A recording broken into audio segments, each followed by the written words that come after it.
Good Tuesday morning, everyone. I'm still waiting on some students who have not yet given me their top 3 choices for our Faces of STEAM project.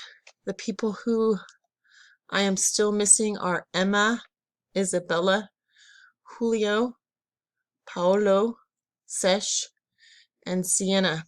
I need these top 3 choices today by 12 noon, or I will have to assign you to a group.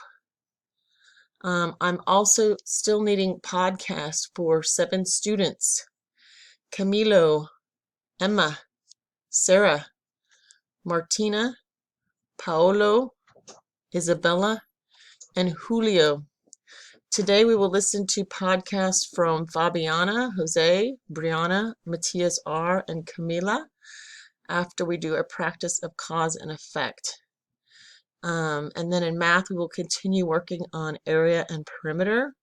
So please check your seesaw throughout the morning, and we will see you shortly. Have a great day.